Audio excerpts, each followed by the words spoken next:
family mode.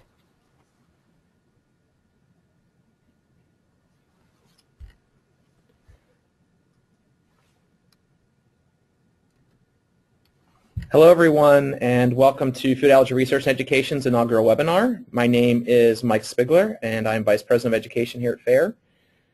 This webinar is the first in a free monthly series that will focus on various aspects of living with and managing food allergies. As is the first webinar that we've done, we may experience a few technical glitches. If that's the case, we apologize, and we'll get them resolved as quickly as possible. But today's webinar is made possible through a generous grant from Lineage Therapeutics, and we are grateful to them for allowing us to be able to provide this resource to you today. We have muted everyone's audio, but if you do have a question for our speaker during the webinar today, please type it in under the Questions tab, which is in the lower right-hand part of your panel that's on your screen right now, and we will collect those throughout the webinar. Our topic today is supporting children, adolescents, and parents in the daily management of food allergies, and our speaker is Dr. Linda Herbert.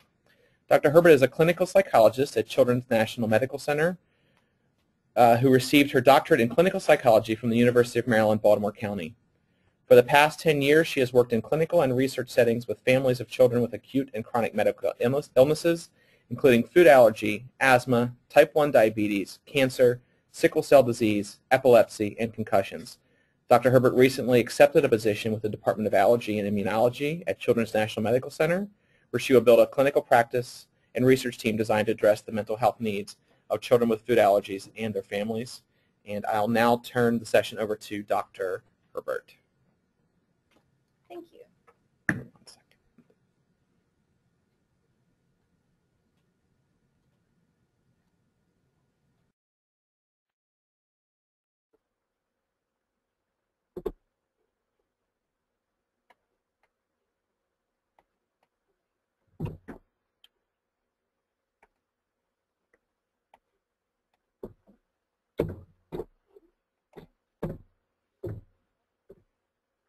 Great.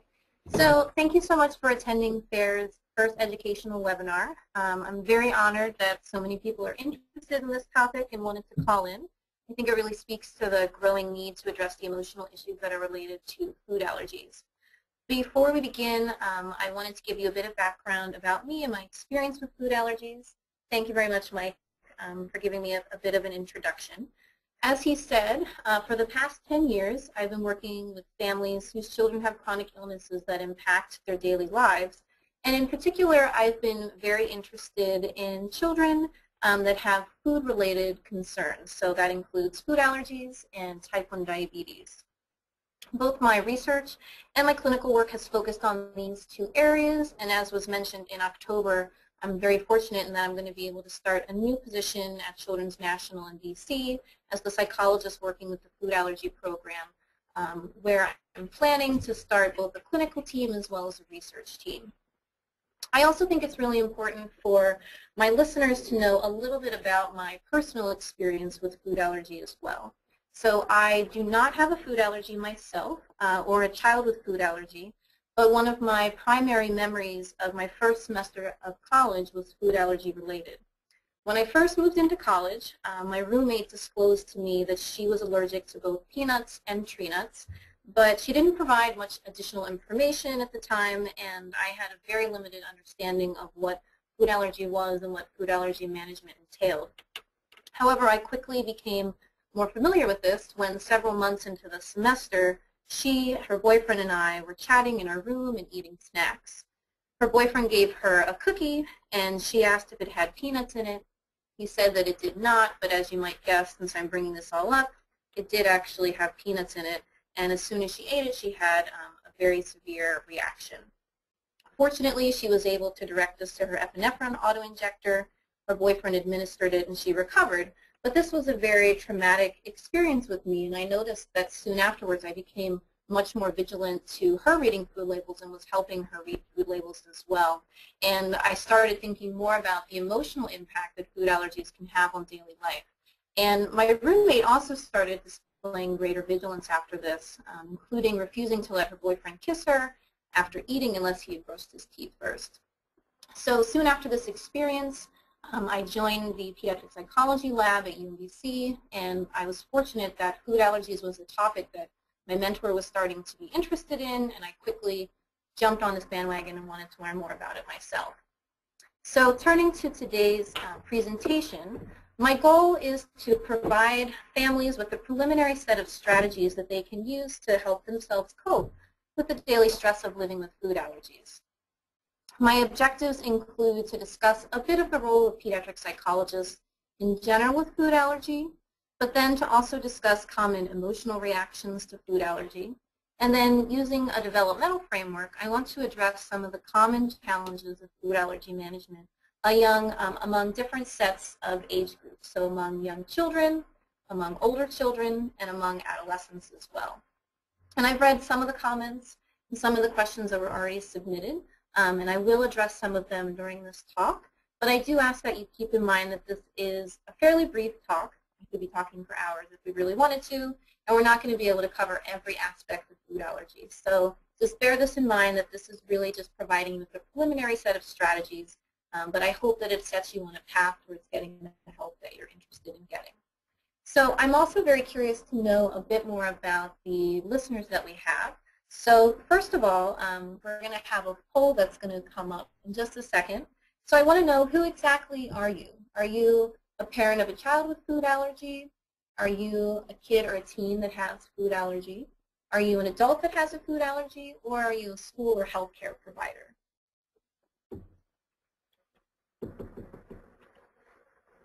No, and it looks like it's not actually letting anybody do anything with this question right now. So that's okay. We will actually move on to the next one because I think it's just as interesting. So I'm also curious, if you are the parent of a child with food allergy, what age bracket does your child fit in? Would you say that they're a young child, which is someone that's 6 years or younger, that they're an older child, so between the ages of 7 and 12, or an adolescent, which is 13 years and older? So we have a lot of people answering, which I really appreciate, and it looks like about half of our listeners have a child that falls into that 7 to 12 years category, and a bunch of younger kids, and then we have a couple that have adolescents as well. So this is really helpful for me to know as I'm chatting through all of this. And then finally, I'm also just curious about where in the country you're calling in. So are you calling in from the Northeast, from the Southeast, Midwest, Northwest, Southwest, etc.? Okay, we have a lot of Northeasters, some Midwestern friends as well. Okay, so yeah, 42% are from the Northeast, and we have full representation throughout the country, though, so that's very exciting. Thank you so much for helping out with the poll. So I next want to turn to who exactly pediatric psychologists are.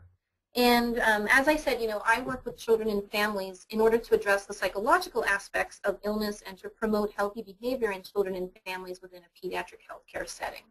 So specifically, pediatric psychologists are going to use a developmental framework, and they work with multidisciplinary teams, including physicians and nurses and dietitians, which really means that I am routinely interacting with a lot of different people in the healthcare setting.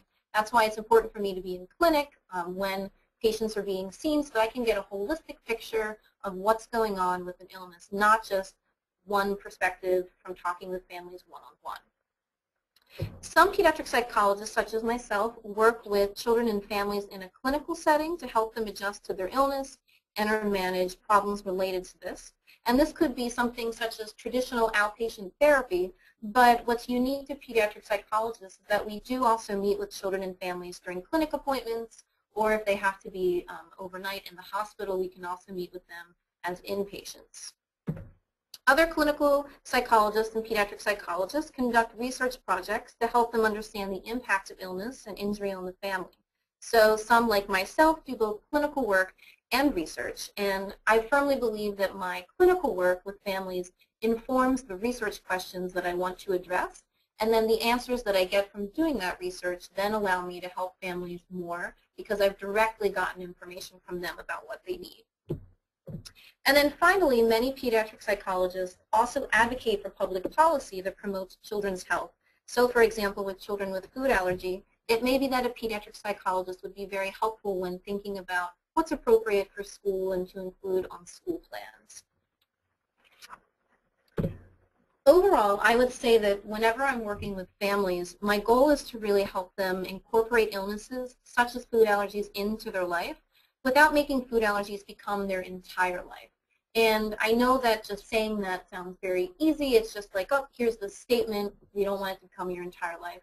I know that this can be very difficult, though. So I strive to help families achieve an appropriate balance.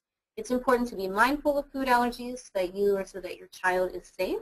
But it's also important to make sure that kids can do all the things that are developmentally appropriate for them to do. So I strive to help families make sure that their kids can go to school, that they can spend time with their friends, that they can go to play dates, and that as they get older, they're able to develop the important skills for independence that they need, such as making choices all on their own and being independent on play dates and being away from parents at times. Let's next turn to the emotional side of food allergy. Parenting a child with food allergy or having a food allergy yourself can definitely be stressful. And if you're attending this presentation, I really don't need to tell you all of the different things that are required on a daily basis to manage food allergy. But nevertheless, they are numerous. When someone is first diagnosed with a food allergy, they and their family may experience a mix of emotions that could include stress, sadness, worry, confusion, uncertainty, frustration, anger, anxiety, and I'm sure that there are things that I haven't mentioned that you might feel as well. And even though this isn't a research talk, I do want you to realize that research shows that children and parents of children with food allergy might experience elevated levels of stress and anxiety and worry, and some parents and children tell us that they have a slightly lower quality of life as well related to their food allergies. What's important for you to know is that these are all very normal reactions. It's also normal to go through different periods of time when you feel different amounts of these emotions, and you might experience these emotions all at once. For example, transitions are a particular time when you might experience some of these emotions. So anytime that your child is transitioning to a new school and there's some uncertainty, anytime that they're trying out a new play group, maybe if a parent has a new work schedule and there's some uncertainty about how allergies are going to be managed, those times could be particularly stressful. Similarly, developmental changes can include some of these emotions as well. So as a child is transitioning to more independence, when they become an adolescent, you might experience some of this. That being said, it's also important to know that sometimes you might feel perfectly okay, and none of these emotions might apply to you. And that is also fine. If you feel that you are doing a good job, that you're managing things well, and that you don't feel worried, you don't feel angry, frustrated, sad, that is okay. So bearing all of these feelings in mind, I next want to discuss a few case examples that demonstrate some of the specific challenges faced by families of children of varying ages. And even though I'm going to give each of these case examples a name, please just bear in mind that these are composites of different children, of different patients, so none of the names that I'm using are actually children's real names. All right, so first, let's talk about young children. And I alluded to these different age brackets in my poll. So for what I'm considering young children is children who are 7 years of age or younger. Management of food allergy in children in this age group is very unique because there are significant developmental limitations that require parents to be responsible for allergen avoidance. So young children have definite cognitive, emotional, and communication limitations that require parents to be vigilant on behalf of their child. So for example, a 2-year-old cannot read. So the 2-year-old is not going to be able to read food labels and might not necessarily be able to contribute to that part of food allergy management. That's normal, and the parent then has to be in charge.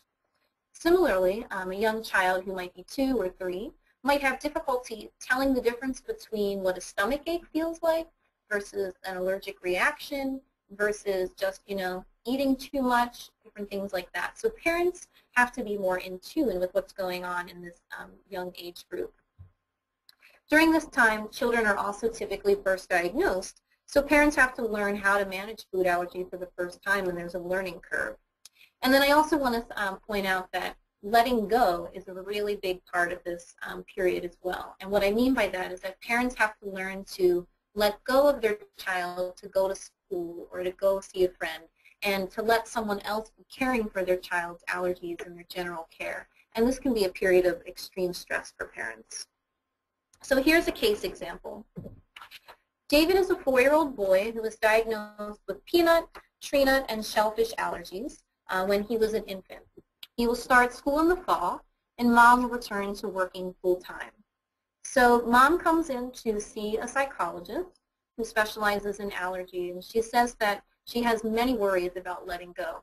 And specifically, some of these include that the teacher won't know if David is having an allergic reaction, or that she might not take his food allergies seriously. She's also concerned that David is going to be left out of class events. Mom also says that she's concerned about the impact of food allergy on David's older sisters.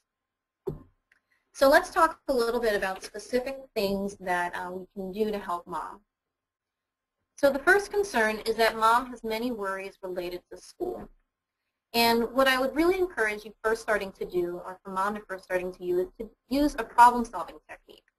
The best way to deal with worries about current problems is to use problem-solving, because you're actually taking an active role. Many times when you are problem-solving, many times when you're worrying, you're not actually problem-solving. You're going over the problem in your head, but the problem-solving is not actually happening because you're spending so much time actually avoiding solving the problem. Problem solving involves thinking outside the worry and carrying out a solution. Learning ways to improve your problem solving ability can help you start solving your problems instead of worrying about them. And then you'll feel less anxious, and for every problem that you solve, there's one less thing to worry about. Problem solving is also going to be helpful when dealing with uncertainty. As you use your problem solving, you become more comfortable with uncertainty and more confident in your ability to handle the situation. So the problem solving technique that I like to teach families uses the acronym IDEAL, and this represents all of the different steps. So first, we want to identify the problem. Following that, we define each aspect of the problem. So this means not only what is the problem from the perspective of mom, but what is the problem from the perspective of David, from his teacher, from the school, from David's other parent, etc. Then we want to explore all possible solutions, even ones that you don't think will work. And this is important because just the process of generating ideas can help you start evaluating. And even if an idea seems completely crazy, that it's never ever going to work, it's important to just write it down so that you're generating this information. Finally, you want to, not quite finally, next you want to act on the solution. So pick one, carry it out. And then finally, you're going to look back and reflect on your results.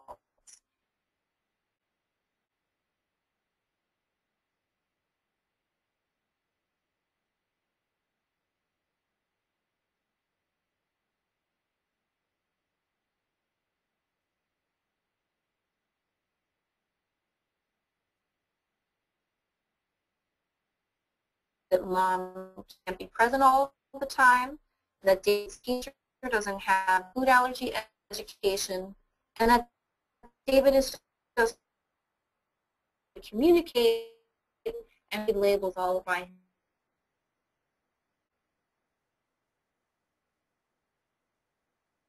Could be meeting in person to discuss food allergy information and different things like that. Ultimately, in this situation, the psychologist ends up encouraging and helping David's mom to ask the school to have him evaluated for a 504 plan, which would then create a comprehensive plan to keep David safe and included. So finally, once mom has enacted the solution, she should look back and see if it was helpful and answered all aspects of the problem. If not, go back to it and think about it some more. There are other ways to address this concern as well. So again, mom has many worries related to school. Sometimes you can't use problem solving to cope with a situation because you can't actually change the situation. For example, most parents can't change the fact that their children go to school. However, they can change the way that they react to the situation. And this can make a world of difference because it then changes your attitude. For this, I like to encourage use of the ABC model.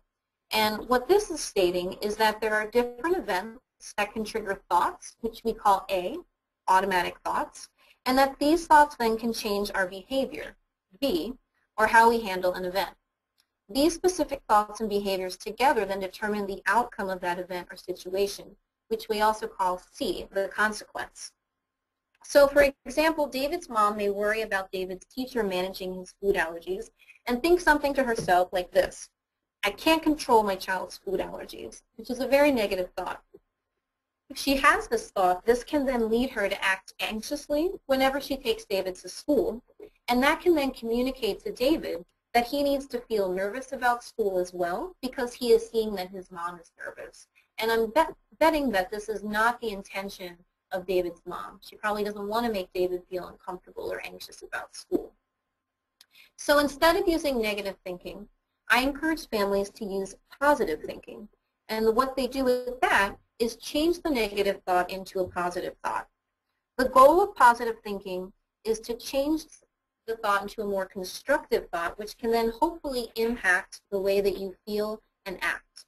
Positive thinking can be extremely helpful in breaking the cycle of negative thoughts, leading to negative feelings, leading to negative actions, to negative thoughts, to negative feelings and actions, which is a cycle that can be hard to break.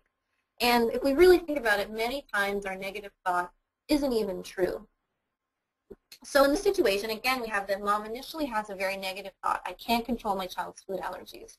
However, if she starts to notice that thought, if she starts to write down some of these negative thoughts, she can then intentionally give herself a positive thought to say instead. For example, she might say, I know how to explain food allergies to David's teacher. I made all the preparations he needs. I'm a good parent and a good food allergy manager. This is her A part of the model, her automatic thought.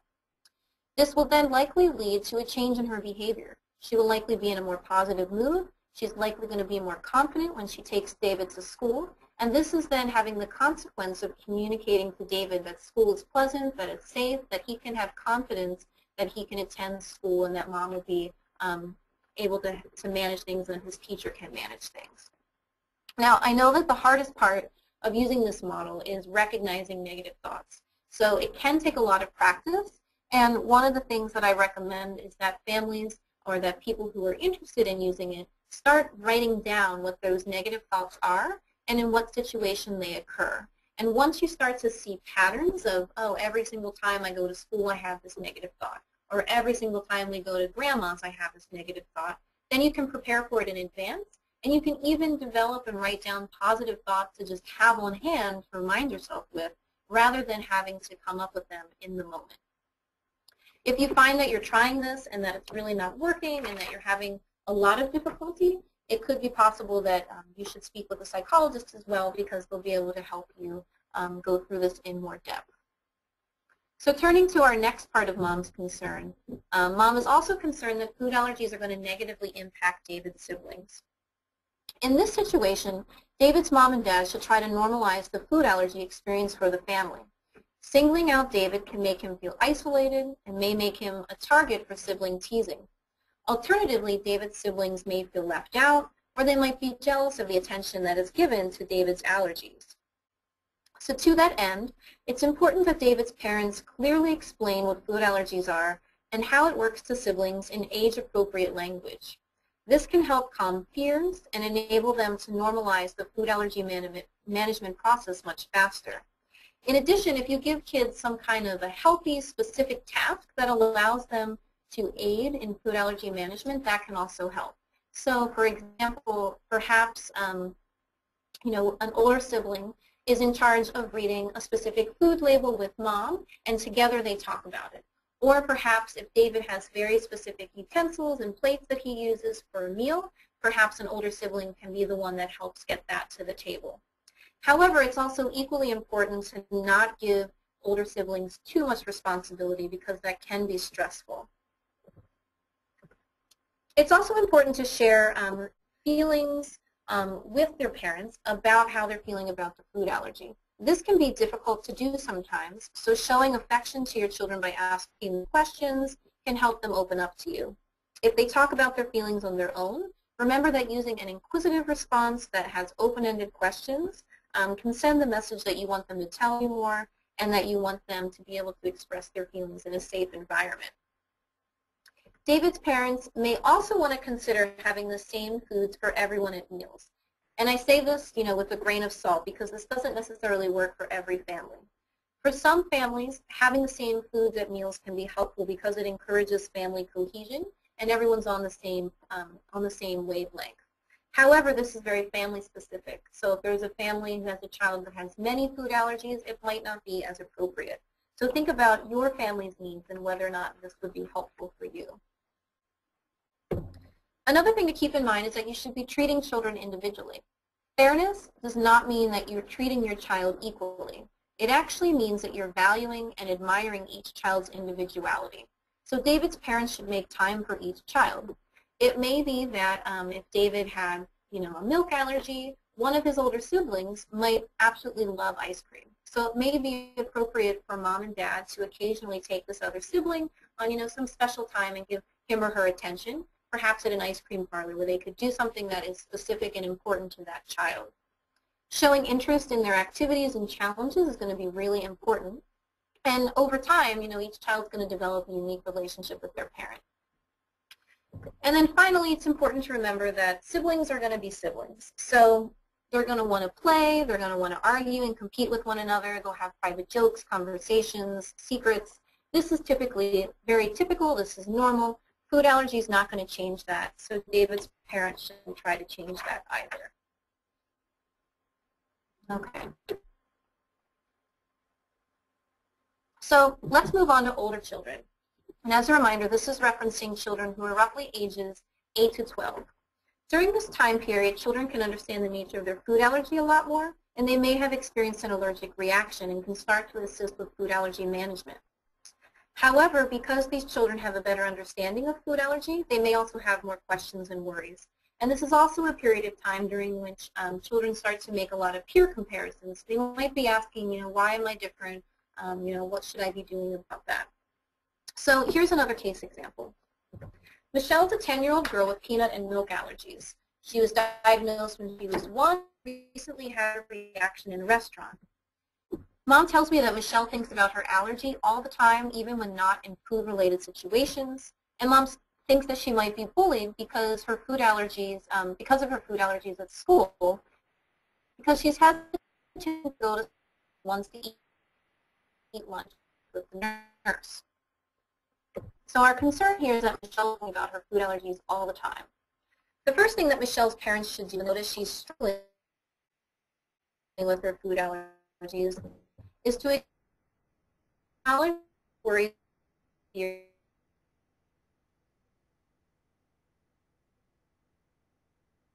tease or judge her. Michelle's parents are also encouraged to have her write down her worries in a worry diary.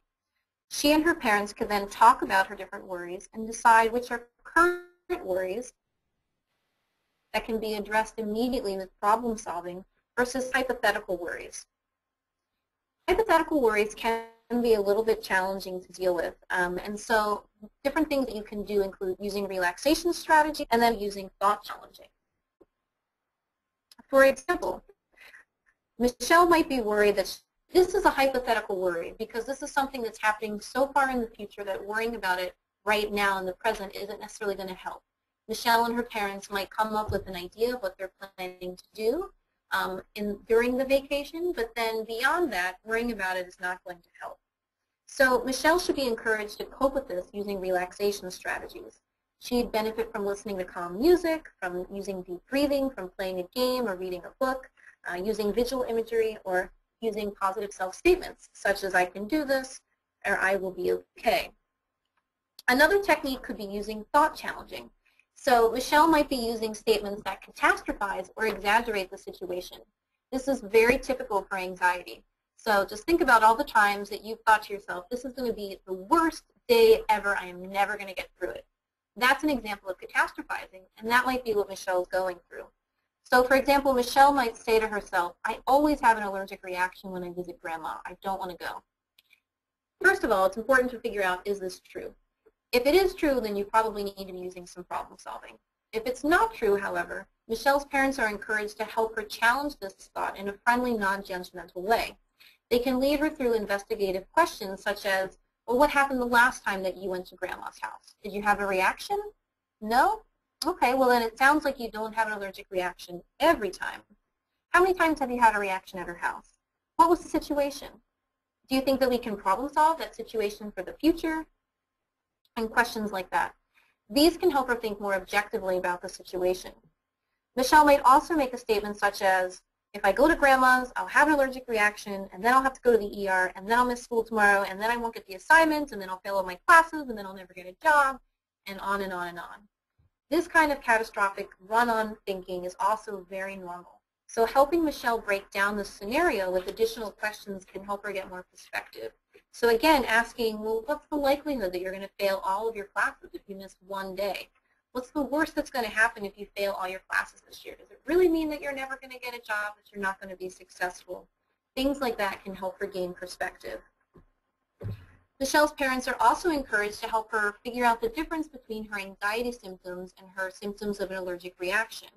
And they should also bear in mind that it's important to not belittle worries, but at the same time not let Michelle get out of normal activities as a result of her worries. So because she's worrying, it doesn't mean she can't go to a relative or go to school. Instead, she should be encouraged to use these coping strategies. And then again, if these strategies really aren't working, it's likely that Michelle would benefit from seeing a psychologist. The other concern is that Michelle's mom thinks that she may be bullied for her food allergies in school. So to address this, Michelle's mom should start to monitor her behavior.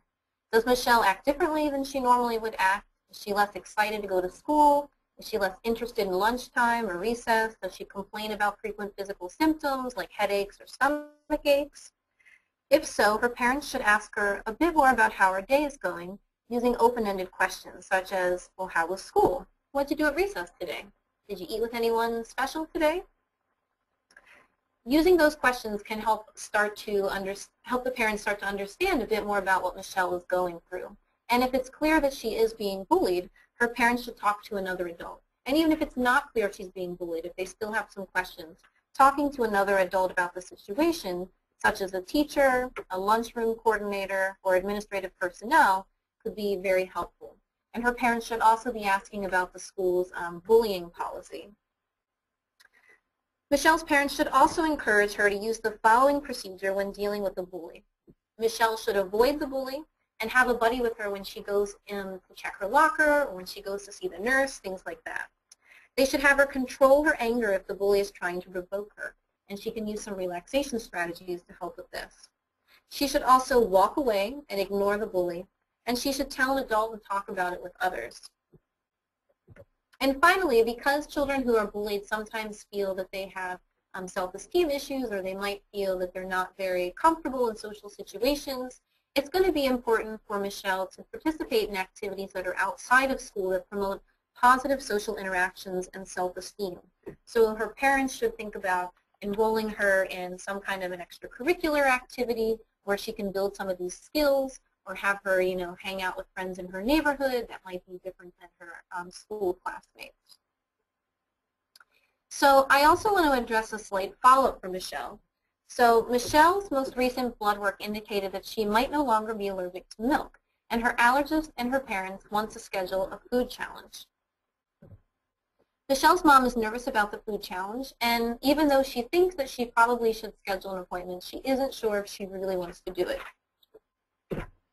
Similarly, Michelle is also scared of the food challenge, and she thinks that she's going to have an allergic reaction and require an epinephrine injection. So this is really a two-part question of what is it that we're going to do. We're going to address mom's concerns, and we're also going to address Michelle's concerns. So first we have that Michelle's mom is conflicted about scheduling a food challenge. Mom's nervousness and uncertainty about this is very, very normal. It's a naturally anxiety-provoking thing to think about your child eating the food to which you've been avoiding for many, many years, especially if you've seen your child have an allergic reaction in the past. So it's going to be very important for mom to talk with the allergist about the food challenge. Find out what the advantages and disadvantages are of having the food challenge, and her allergist will then help her make an informed decision. The allergist can also likely give her options about the food challenge that give mom a bit more control over the situation. So when is it going to happen? Who's going to attend? and what types of food are going to be used. Everyone needs to make the decision with which they feel comfortable, but it's likely that Michelle's allergist is not going to recommend a food challenge unless he or she feels fairly confident that Michelle has outgrown the allergy.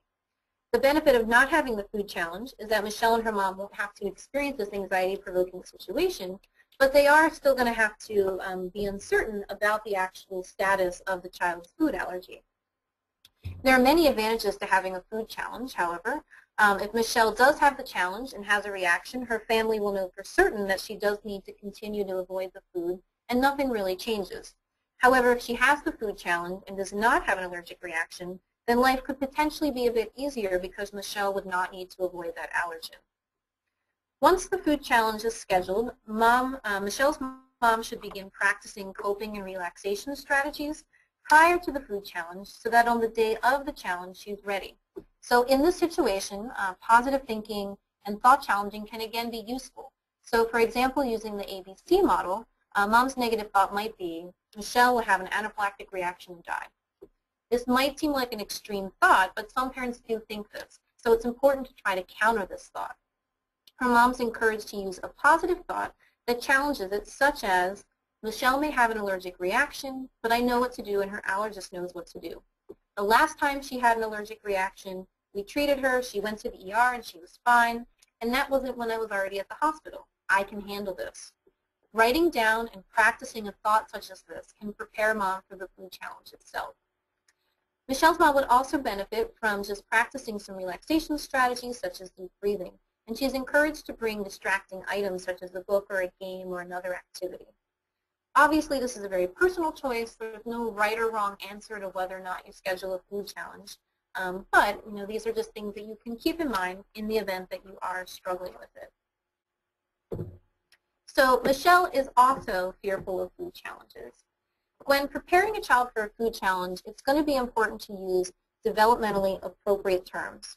For example, with someone of Michelle's age, her parents should tell her that a food challenge is a test that will determine if she's still allergic to milk. She'll go to the hospital with her parents for a few hours during which she'll have milk, and her parents will be there with her the whole time, and her doctor and the nurses will check in on her frequently to see how she's feeling. If she does have an allergic reaction, she'll be safe because the doctors are there and can treat it. And if she has a reaction to the milk, nothing changes.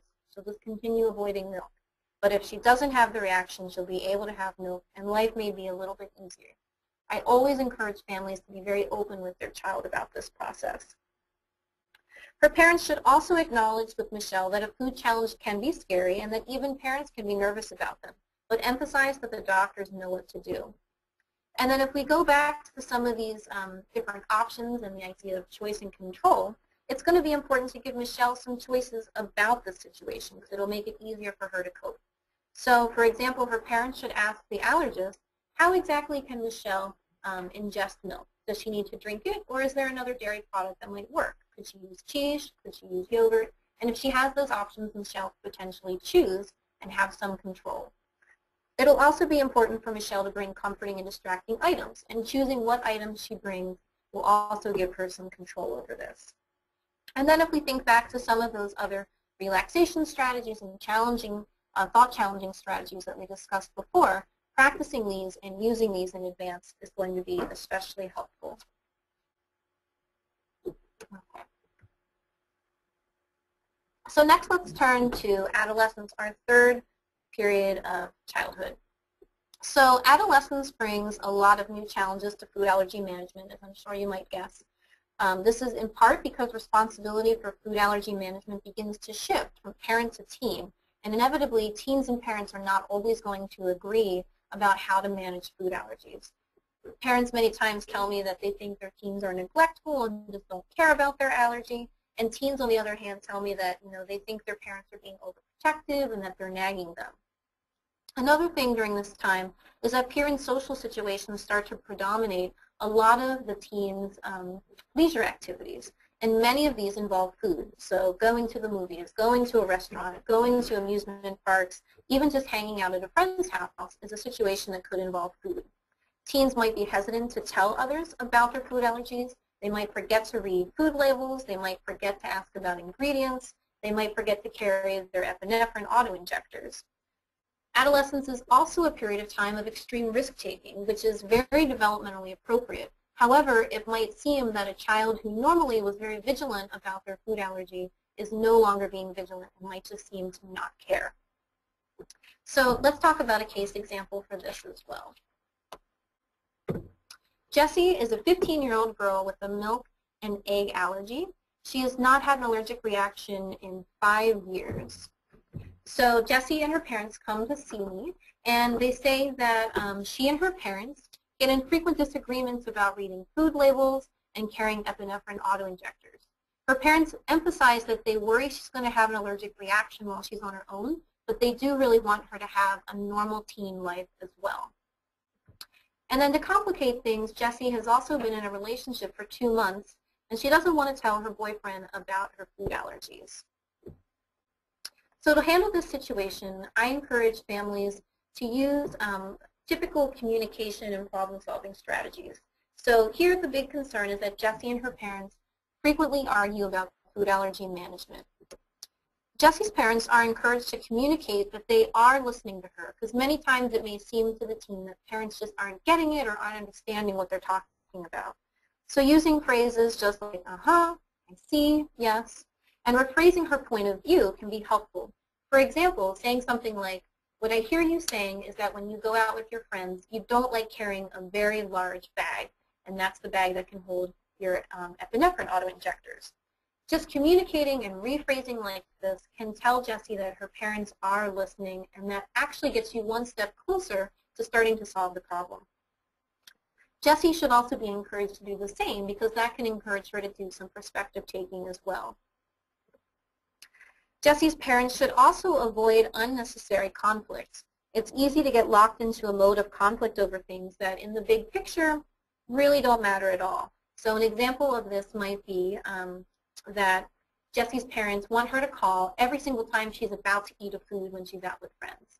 It may be that this isn't a completely realistic expectation, and that's something that might not be a needed source of conflict. However, there are situations that are big issues, things like carrying epinephrine autoinjectors. So we want to make sure that we're focusing on the areas that are the most important to Jessie and her parents. Jessie's parents should also speak to her as they would to another adult. And I know that this is a lot easier said than done, because Jessie's definitely not always going to be acting or speaking as if she's an adult. However, this is going to model respectful behavior. It puts her parents in a positive position of acting as if she's an adult. And there are many times when it's better just to keep quiet. So choosing words carefully and resuming a discussion at a later time might be indicated. Choosing the time carefully is also important.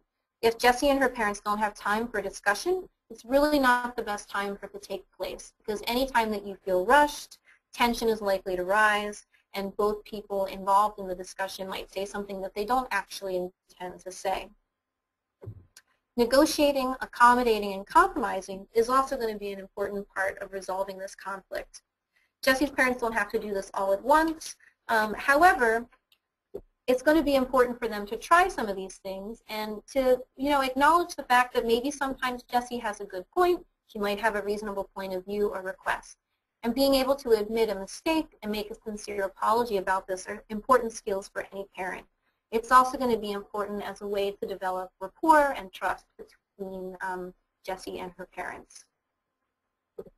Letting go of the past is also something I recommend. So once a problem has been solved or an event or an incident has passed, Jessie's parents should try to let it stay in the past. So bringing up a string of misdeeds in the midst of an argument isn't necessarily going to make things better. It's probably going to make things worse. So saying something like, oh, well, you never, ever, ever carry your epinephrine autoinjectors with you is not necessarily going to be helpful. You want to focus on the current concern. Teenagers also do make mistakes, and they make errors in judgment, and this is developmentally appropriate.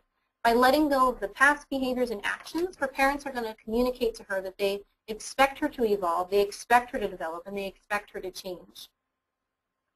And then finally, it's important for her parents to judiciously assert parental authority. So what I mean by this is that you should save this for the really big ones, things such as carrying epi. Some kids are really going to push the boundaries of this and test parents' ability to stay in control as a parent, but you shouldn't necessarily use force in this situation. It just means to draw the line and assert that the parent's decision is going to be the final thing. So again, I would just recommend to use this judiciously and save it for emergencies. And then this case example also had the concern that Jessie did not want to tell her boyfriend about food allergies. And disclosing a health condition can really be a scary time for teens because they might be concerned that they're going to be ridiculed, they might be concerned that they're going to be rejected by their peers for being different, but that doesn't mean that Jessie shouldn't tell her boyfriend about her food allergies. Her parents should talk with her openly about her concerns about telling her boyfriend. And it might be the case that using some problem-solving techniques, again, here would be helpful. That being said, they should also be very firm that her boyfriend needs to know about her allergies. And Jessie should be encouraged to tell him about them in a very natural way. So it may be the case that they're out at a restaurant and Jessie needs to check an ingredient. While she's talking to the waiter, it might also then be natural for her to mention, oh, by the way, I have an allergy to peanuts. It could be that Jessie is at her boyfriend's house and that they're about to get pizza, they're about to get a snack, and again, she might just say, oh, you know, I need to read this food label, it's because I have a food allergy. Bringing something up in a natural situation can make it less awkward and can make it much more natural. And then the other thing is that Jessie's parents should be encouraged to give her some private time during her next allergy appointment to talk about some of her concerns. And in particular, she might want to be discussing her concerns about kissing. Providing Jessie with some private time is communicating that her parents expect her to be more of an adult, and it's also helping her with that transition to adult care. And it's going to be important for Jessie to be able to talk openly and really get the answers that she needs to these questions. She might be hesitant to talk about them with her parents in the room. So just to provide some conclusions, I know that I've definitely discussed a lot, and I want you to just bear in mind that just like every child's food allergy is different, every family's needs are also different. So it's important to be vigilant to food allergies, but I do encourage you to find a balance between using so much vigilance that you're consumed by anxiety with also then the other side of that being not engaging in food allergy management at all. If you are having difficulty finding this balance, try some of the strategies that I've recommended.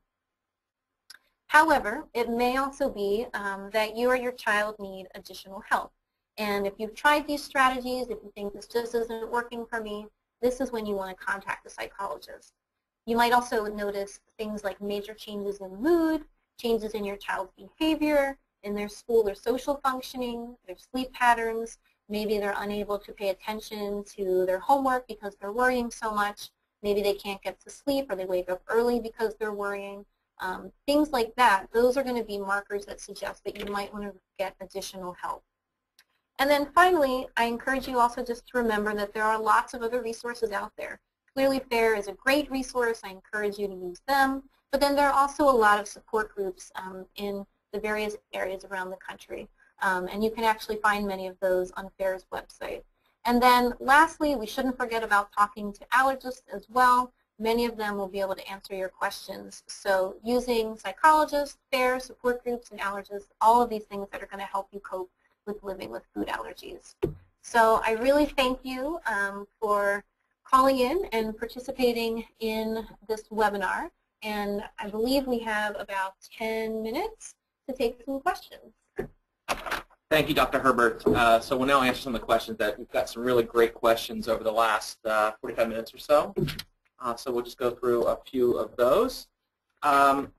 First, we had a question about the psychological impact on siblings. So do you want to talk a little bit about that and any strategies for siblings? Sure. So, so we did touch on this a little bit. And what families tell me is that they're sometimes concerned that they're going to be paying more attention to their child that has food allergy than their other children. And definitely using some of the strategies that I talked about before are going to be helpful. So keeping, allowing your child to stay involved with the food allergy, helping them know about the food allergy is going to be important. Keeping them involved by having them help with little things can also be an important way to keep them involved.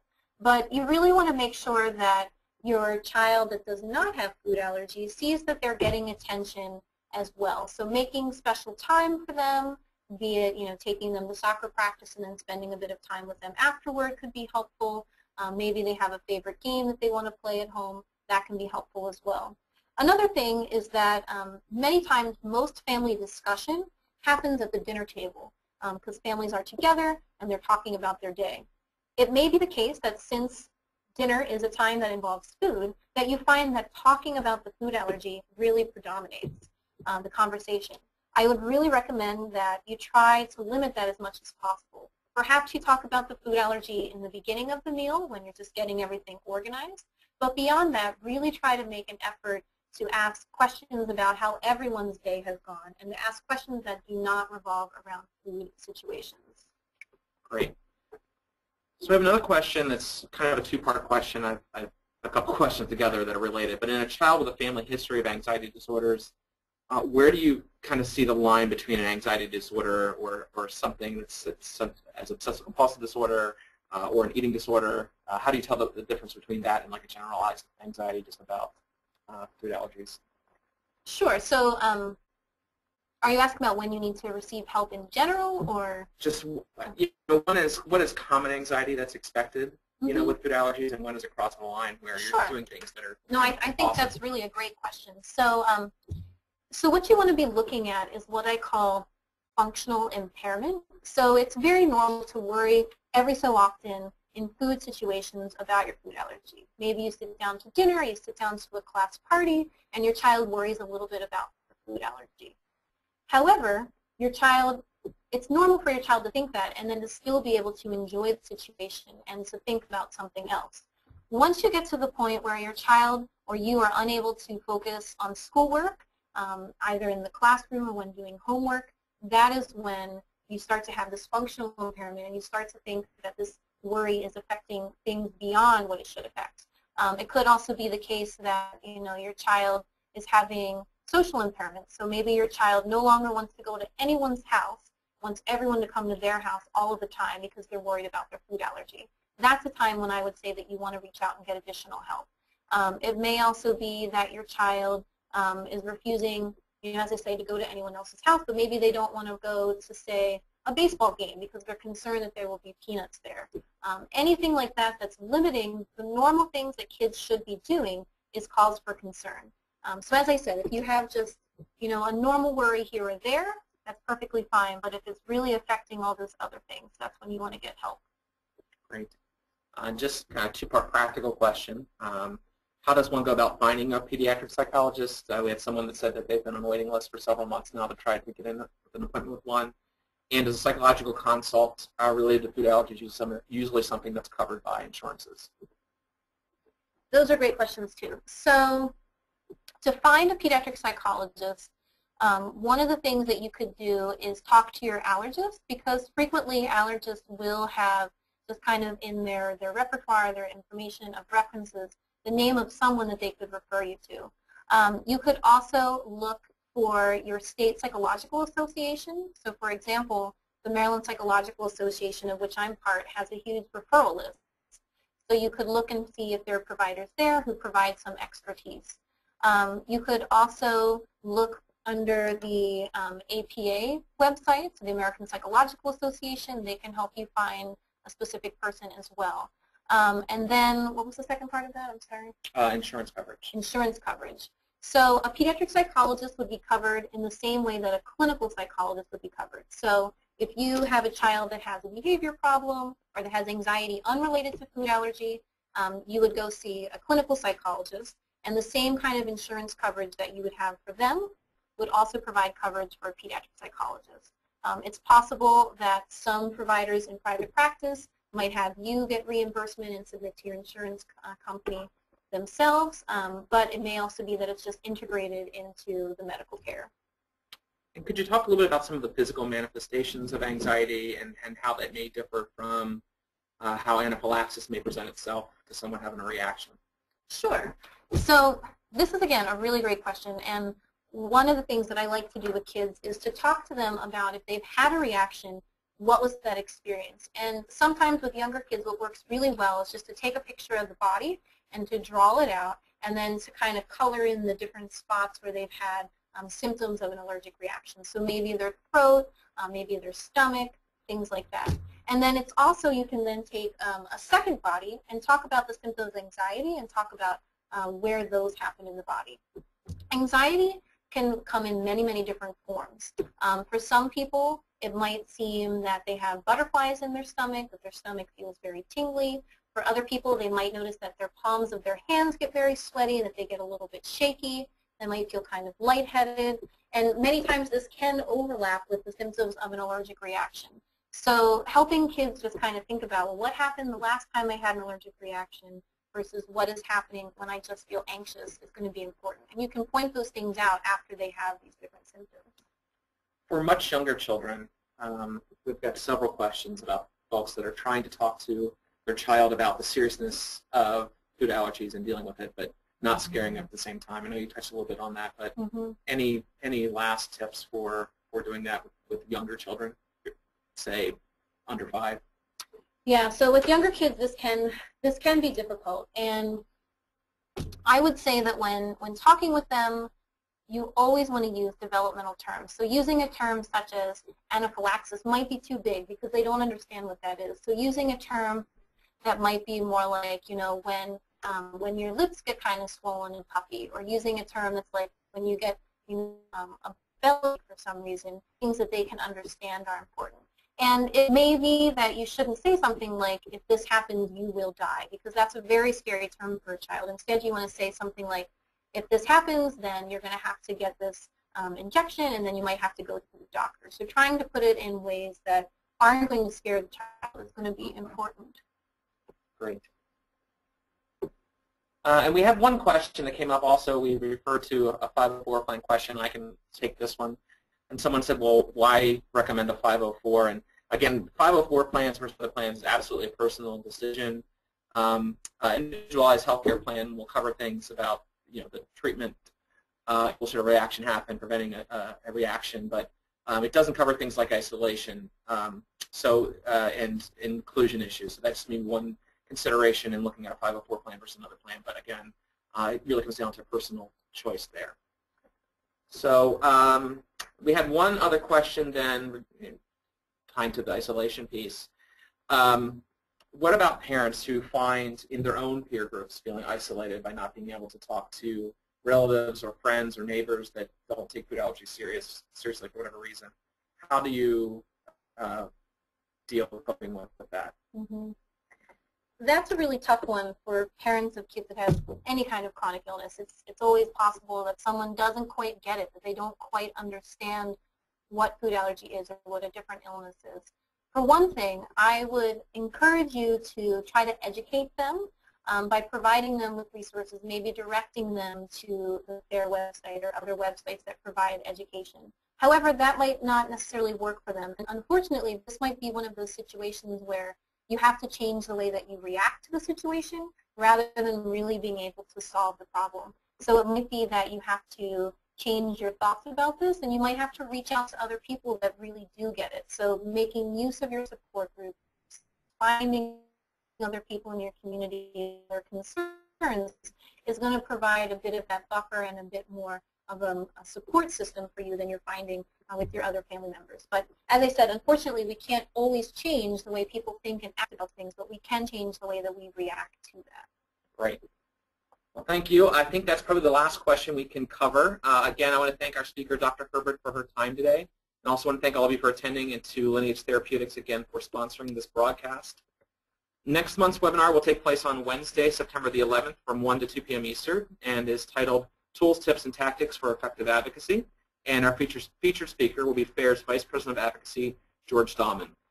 This webinar will be, again, free to join, and advanced registration for our members will open this Monday, August the 19th.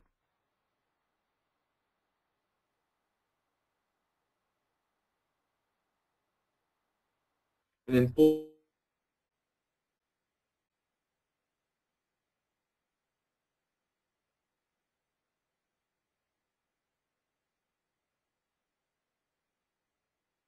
registration